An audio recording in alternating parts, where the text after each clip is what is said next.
அவனை சும்மா விட மாட்டேன். சொந்த அண்ணனையே இப்படி ஒரு வார்த்தை பேசிருக்கானா? அவனை உன்ன இல்லைன்னு பண்ணுவேன். ஏண்டி, இவர் அந்த வீட்டுக்காக எவ்வளவு கஷ்டப்பட்டிருக்காரு. இவரை போய் அப்படி ஒரு வார்த்தை பேச அவனுக்கு எப்படி மனசு வந்துச்சு? விடு சரசு, அவன் ஏதோ கோவத்துல பேசிட்டான். நானும் கோவத்துல அவனை அறிஞ்சிட்டேன். இதை பெருசுப்படுத்த வேணாம். என் தம்பி தானே பேசினா, தயவு செஞ்சு இதை விட்டுருங்க. என்ன பெருசுப்படுத்தாதீங்க. அப்ப நாங்க என்ன அவ்வளவு கேவலம் அவனுக்கு? நாங்க என்ன பிச்சைக்காரங்களா?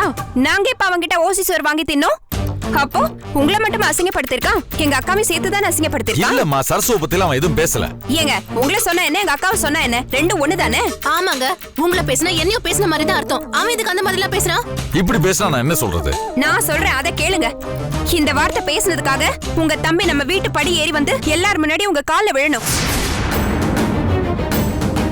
காயத்ரி வேண்டாமா ப்ளீஸ். நீ சும்மா இருக்க. காயத்ரி சொல்றதுதான் கரெக்ட். அவன் எல்லாத்தையும் மன்னிப்பு கேட்டுதான் ஆகணும். இங்க பாருங்க, நிச்சயமா அவன் இதை செய்யணும். அவன் இதை செய்யல, இந்த ஜென்மத்துக்கு நான் அவனை மன்னிக்க மாட்டேன். சரசு, நீங்க சும்மா இருங்க. அந்த ரகுவை நாங்க பாத்துக்கிறோம். இனிமே அவன் கதை முடிஞ்சது. ஏய் காயத்ரி, இதெல்லாம் ரொம்ப ஓவர் டி. ஏய், என்ன பொடிச்சு பல்லைகள் எல்லாம் கழட்டிடுவேன். நீ என்ன அவனுக்கு வக்காலத்தா? பெரிய இவன் அவன். என்னமா அவனுக்கு சப்போர்ட்டுக்கு வர? அவ்வளவுதான், கொன்றுவேன் உன்னை. வாயை மூடிட்டு உள்ள போ. ஏய் காயத்ரி, அது அவங்க குடும்ப பிரச்சனை. அண்ணன் தம்பிங்க அடிச்சுப்பாங்க, குடிப்பாங்க. அதுல ஏன் நீ தலையிடுற? ஓ, இது அவங்க குடும்ப பிரச்சனையா? கரெக்ட். அப்போ இப்ப நம்ம குடும்ப பிரச்சனையை பத்தி பேசுவோமா? என்ன சொல்ற காயத்ரி? அன்னைக்கே இத பத்தி பேசணும்னு நினைச்சிட்டு இருந்தேன். தப்பிச்சு ஓடிட்டீங்க.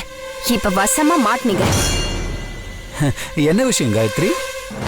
சமீப காலமா உங்களை யாரோ புழல் பக்கம் பார்த்ததா சொன்னாங்களே.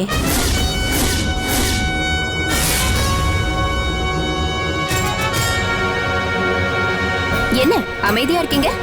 புழல் பக்கம் போனீங்களாமே, பார்த்தவங்க சொன்னாங்க. ஆமா, நீங்க எதுக்கு புழல் பக்கம் போனீங்க? புழலா? அது எங்க இருக்குது? ஓ, புழல் எங்க இருக்குன்னு உங்களுக்கு தெரியாதுல்ல? தெரியாது காயத்ரி. சத்தியமா தெரியாது? நிச்சயமா தெரியாது? அந்த கிருஷ்ணர் கையில இருக்குமே, அதானே? அது குழல். நம்ம நடக்கும்போது நம்ம பின்னாடியே விழுமே, அதானே? அது நிழல். நான் கேக்குறது புழல். அது இதுக்கு மேல ஏதாவது பேசுனீங்க கொடுப்பாயிடுவ சொல்லிட்டேன். புழல் தெரியுமா தெரியாதா சொல்லுங்க. அந்த ஜெயில கட்டிருக்குமே, அதானே? ஆமா, அந்த புழல் ஜெயில உங்களுக்கு என்ன வேலை? புழல் ஜெயில் பக்கம் நான் போனதே இல்லை காயத்ரி. சரி, இங்க பாருங்க, பொறுமையா கடைசி தடவையா கேக்குறேன். நீங்க ஒப்புதல் வாக்குமூலம் கொடுக்க வேண்டிய டைம் இதோட முடியுது. இதுக்கு மேல இந்த காயத்ரியை நீங்க வேற மாதிரி பாப்பீங்க. சரி, என் கேள்விய நல்லா புரிஞ்சுக்கிட்டு யோசிச்சு நிதானமா பதில் சொல்லுங்க. ஒன்னும் அவசரம் கிடையாது. நீங்க புழல் ஜெயிலுக்கு போகவே இல்ல, அங்க இருக்கிற மாதவனை பார்க்கவே இல்ல. மாதவனா? எந்த மாதவன்? சகலியோட தம்பி, அந்த கொலைகார மாதவனா? ஆமா, அவனேதான். அவங்கிட்ட எனக்கு என்ன வேலை? நான் ஏன் அவனை போய் பார்க்க போறேன்? அது நீங்க என்ன பார்த்து கேட்க வேண்டிய கேள்வி இல்ல, நான் உங்களை பார்த்து கேட்க வேண்டிய கேள்வி. அந்த கொலைகாரன் கூட உங்களுக்கு என்ன சகவாசம்? நான் தான் போவே இல்லைன்னு சொல்றேன். இப்படி கேட்டா நான் என்ன பதில் சொல்றது? நீங்க போனீங்க. குழந்தைகளை சத்தியமா சொல்றேன் காயத்ரி, நான் அந்த ஜெயில் பக்கம் போவே இல்லை.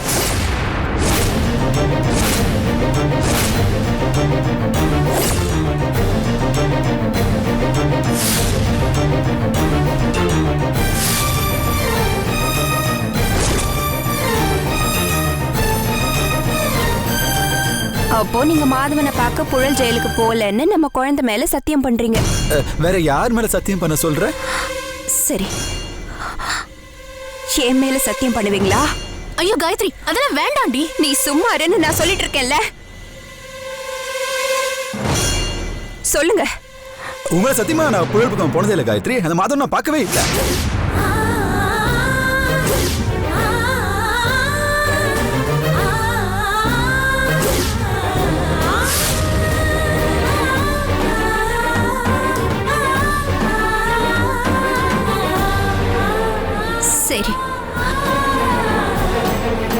இப்ப நான் சொல்றேன், புழல் ஜெயிலுக்கு நீங்க போல, ஆனா நான் போயிருந்தேன்.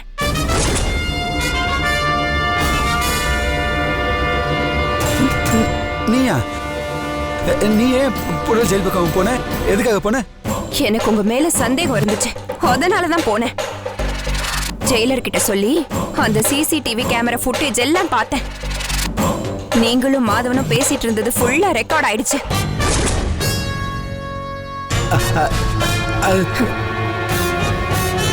இப்பவும் போலன்னு போய் தான் சொல்ல போறீங்களா? என் மேலயும் என் குழந்தை மேலயும் போய் சத்தியம் பண்ணதான் போறீங்களா? இல்ல, போயிருந்தேன். இந்த உண்மையை உன் வாயால வர வைக்கணும்னு தான் ஜெயிலுக்கு போனேன்னு நான் போய் சொன்னேன். பொய்யா? ஆமா, காயத்ரி போகல. மாதவனை பார்க்க நான் தான் ஜெயிலுக்கு போயிருந்தேன். அவன் என்கிட்ட பாஸ்கர் அடிக்கடி என்ன பார்க்க வருவான், இப்ப ஏன் வரதில்ல, அவனை வர சொல்லன்னு என்கிட்டயே சொல்லி அனுப்புனான். சொல்லிட்டானா? அந்த அயோக்கியனை இந்த அயோக்கிய ஏன் பார்க்க போனாருன்னு தான் கேட்டேன். நான் தெரிஞ்சுக்கலாமா? ஏய், அயோக்கியனா? யாரு அயோக்கிய? உன்னதான் சொல்றேன் அயோக்கியன்னு. ஏய், என்ன 4 பேர் முன்னாடி அசிங்கமா அயோக்கிய அதுன்னு பேசுற? பின்ன எப்படி பேசுவாங்க? நீ போய் மாதவனை ஜெயில பாப்ப, புழலுக்கு போய் மாதவனை பாத்தியான்னு கேட்டா நம்ம குழந்தை மேலேயே போய் சத்தியம் பண்ணுவ. அப்ப நீ அயோக்கியம் இல்லாம வேற என்னையா? காயத்ரி ஒரு மனிதன் அடிப்படை. தொடாத காயத்ரி, வெளியே போயா. ஏய், என்ன பேசுறேன்னு தெரிஞ்சுக்கிட்டு தான் பேசுறியா? இதுக்கு மேல உன்கிட்ட பேசுறதுக்கு எனக்கு ஒண்ணும் இல்ல. தயவு செஞ்சு வீட்டை விட்டு வெளியே போ. ஏய், காயத்ரி, என்ன இப்படி எல்லாம் பேசுற? ஆமா, இந்த மாதிரி கேவலமான ஒரு புருஷன் எனக்கு வேணவே வேணாம்.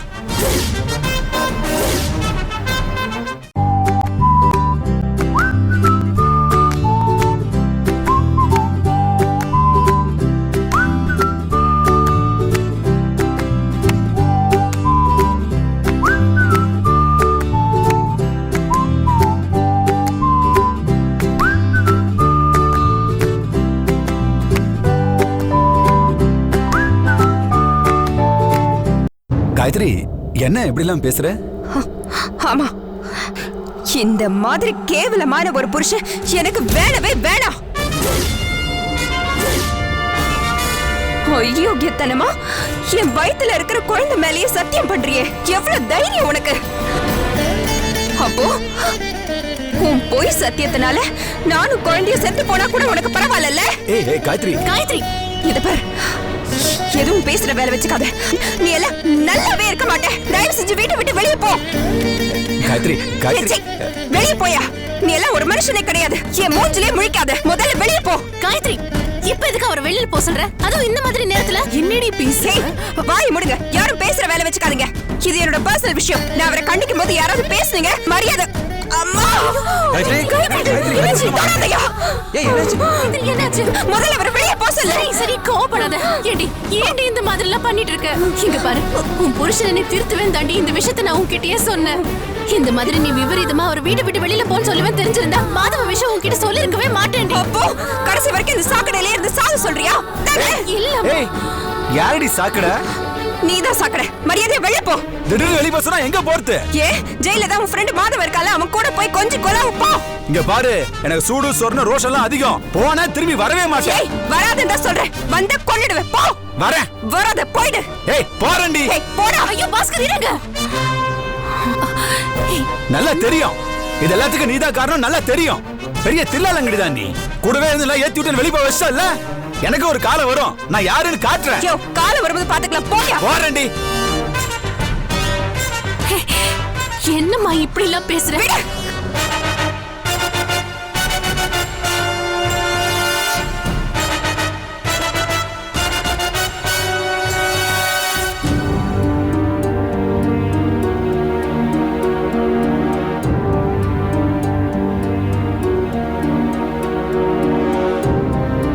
சகல,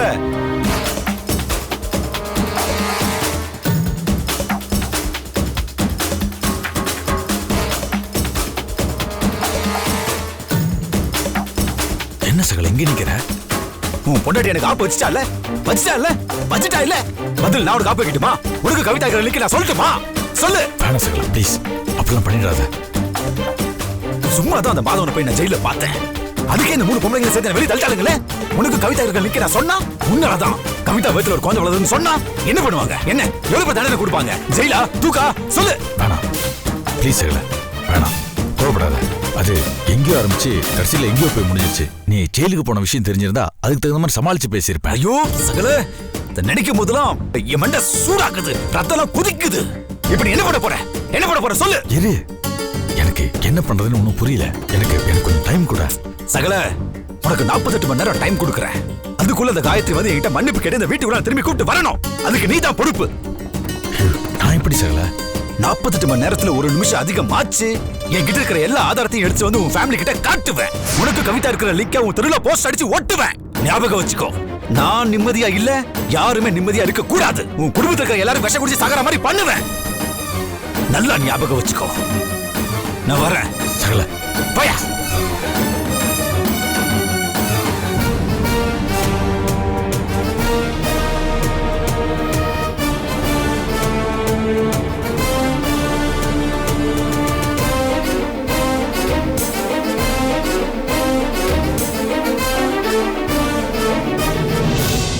டேய், இந்த அரை கிலோ யாருக்கடா குடு? அப்பா. அம்மா எங்கப்பா? ஏய் சுந்தரி. என்னப்பா? அப்பா. என்னடா? அம்மா, திவ்யா, தயவு செஞ்சு இந்த 3 பேரை என்ன மன்னிச்சிருங்க. என்ன சொல்ற? என்னடா சொல்ற? எதுக்கு? இல்ல, என்னால இனிமேல் அரிசி கடை நடத்த முடியாது.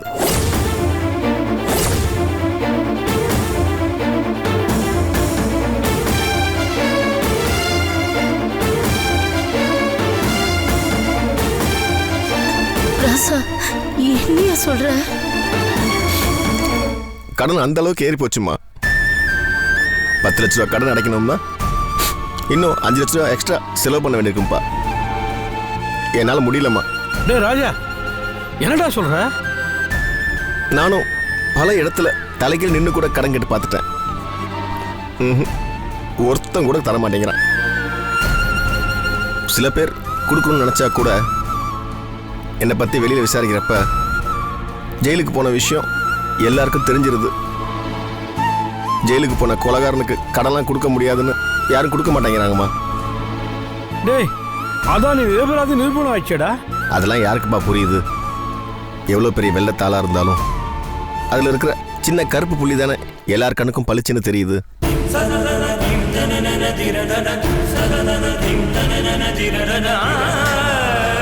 ஏம்மா திவ்யா, நீ எதுக்குமா அழுவுற? மத்தியானம் அவருக்கு சாப்பாடு கொடுக்க கடைக்கு போயிருந்தேன். அவர் கடன் வாங்கியிருக்காருதான். அதுக்காக அந்த கடன் கொடுத்தவரை ரொம்ப மோசமா பேசிட்டாரு. கால விழாத குறைய இவர் கெஞ்சினாரு.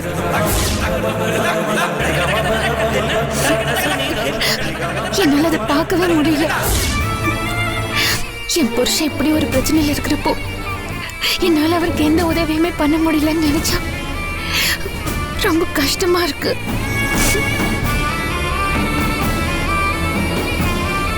இதுக்கு நாம என்னமா பண்ண முடியும்? நம்ம தலையெழுத்து. இவனை ஜெயில இருந்து வெளியில எடுக்கிறதுக்கே நாம 10 லட்சத்துக்கு மேலேயே செலவு பண்ணிட்டோம். ஆமாம்மா, ஊர்ல இருக்கிற நிலத்தை வச்சுதாம்மா வீட்டு செலவு வழக்கு செலவெல்லாம் நடந்தது. இப்போ இந்த கடை விட்டுட்டா நம்ம வேற சொத்து எதுவும் இல்லையாம்மா. அப்பா, கடையை பேசாம வித்துடலாம்ப்பா. பாலண்ண மதியானம் கடைக்கு வந்திருந்தாரு. 48 மணி நேரத்தை பணத்தை செட்டில் பண்ணலன்னா கடையை அவருக்கு எழுதி தர சொல்றாரு. பேசாம கடையை அவருக்கே எழுதி கொடுத்துடலாம்ப்பா, வேற வழி இல்லை. டேய் மாப்பிள்ள, நீ பேசாத மாமா, இது எங்க குடும்ப பிரச்சனை, நாங்க பேசிக்கிறோம்.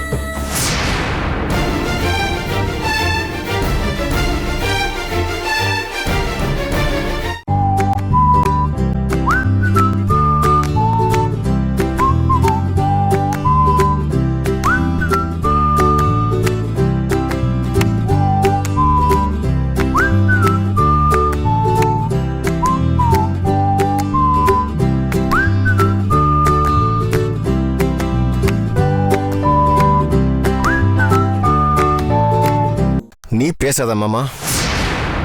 இது எங்க குடும்ப பிரச்சனை, நாங்க பேசிக்கிறோம்.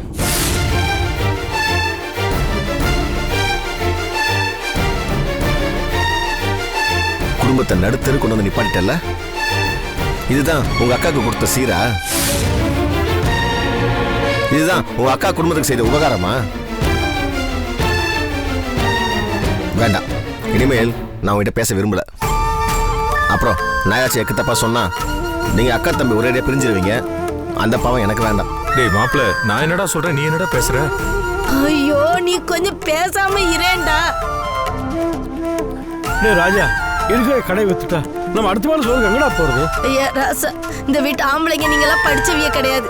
நீ பேங்க் வேலைக்கு போறதுக்கும் இவன் கம்ப்யூட்டர் வேலைக்கு போறதுக்கும் இவன் இருக்கானே ஒரு காசுக்கு பிரயோஜனப்பட மாட்டான். அங்க உங்க அப்பாவுக்கு வயசாகி போச்சு. உனக்கு அரிசி கடை தவிர்த்து வேற எந்த வேலையும் தெரியாது. மறுமொழியாவது ஏதாவது வேலைக்கு அனுப்பலாம். ஆனா இந்த மாதிரி நேரத்துல அவளை எப்படியா வேலைக்கு அனுப்ப முடியும் சொல்லு? பரவாயில்லம்மா, வேற வழி இல்லை. நான் பாலனை கடைக்க வேலைக்கு போறேம்மா. அவர் கண்டிப்பா எனக்கு ஏதாச்சும் வேலை போட்டு கொடுப்பாரு. அவர் கடையிலே அப்படியே வேலைக்காரனா இருந்துடுறம்மா. டேய், நீ ஒரு அரிசி கடைக்கு முதலாளிடா. அப்படி இருக்கும்போது இன்னொரு அரிசி கடையில எடுபடி பயிர வேலை பார்க்க போறியா?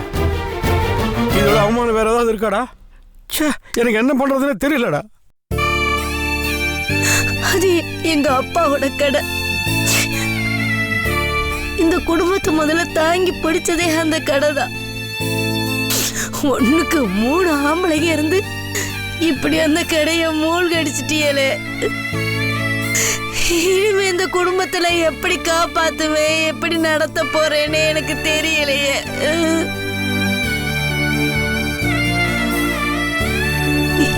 ஏற்கனவே ஜெயிலுக்கு போனவன் அக்கம் பக்கத்துல இருக்கிறவையெல்லாம் நம்மள கேவலமா பேசிக்கிட்டு இருக்காவ.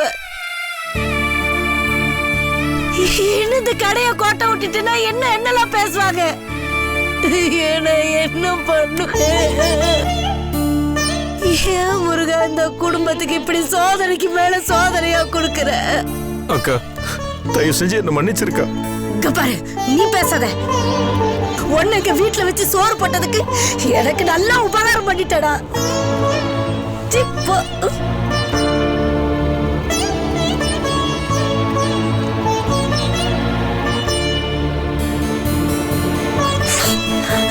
போட போட்டும், எல்லாம் போட போட்டும்.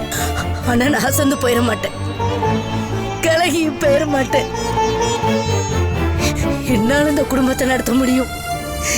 என் உடம்புல உசுறு ஓட்டிட்டு இருக்கிற வரைக்கும் ஓடிக்கிட்டு இருக்கிற ரத்தம் ஒண்ணு இந்த குடும்பத்துக்காக கொடுத்துட்டு தான் இந்த சுந்தரி செத்து போவா. இந்த பாருங்க, நான் மறுபடியும் இட்லி கடையை போடத்தான் போறேன். ஆரம்பிச்சு அதை நடத்தத்தான் போறேன். அம்மா, நீ எதுவும் பேசாத. ஆம்பளைங்க உங்களெல்லாம் நம்பி நான் ஏமாந்ததெல்லாம் போதும். இங்க பாரு, உன்னை வேதனைப்படுத்துறதுக்காக நான் இதை சொல்லல. பொதுவா ஆம்பளைங்க ஒரு காரியத்துல இறங்குவாங்க, அது முடியலங்கும் போது திணறி அதை பாதியிலே விட்டுட்டு போயிடுவாங்க. ஆனா பொம்பளைங்க அப்படி இல்ல. நாங்க நினைச்சோன்னு வச்சுக்கையே, ஆம்பளை மாதிரி அந்த காரியத்துல இறங்கி அதை நடத்தி முடிச்சுட்டு தான் மறுவேளை பார்ப்போம். என்னால முடியும்னு எனக்கு நம்பிக்கை இருக்கு. நீ எதுக்கு வருத்தப்படுற? நீ எதுக்கு ஏன் வருத்தப்படுற? என்னைய காப்பாத்த முடியல நினைச்சு வருத்தப்படுறியா? ஒண்ணு நான் காப்பாத்துற சாமி, நீ எதுக்கு வருத்தப்படுற? அம்மா, இந்த பாரு சாமி, நீ கலங்காத. உன் அம்மா நான் இருக்கேன். உன்னை வீட்டுல உட்கார வச்சு கஞ்சி ஊத்துற தெம்பு இன்னும் இந்த உடம்புல இருக்கு. நான் உசுரோட இருக்கிற வரைக்கும் உன்னை யாருக்கிட்டையும் கையேந்தி நிக்க விட மாட்டேன். உன்னை யார் காலையில நான் விழ விட மாட்டேன்டா. நான் பாத்துக்கிறேயா உன்னை. அம்மா, உனக்கு நிழலா கொடையா செருப்பா உன் அம்மா இருக்க சாமி. அப்புறம் எதுக்கு நீ கண்ணதை நினைச்சு வருத்தப்படுற? நீ வாராச சாப்பிடலாம், எதையும் நினைச்சு வருத்தப்படக்கூடாது.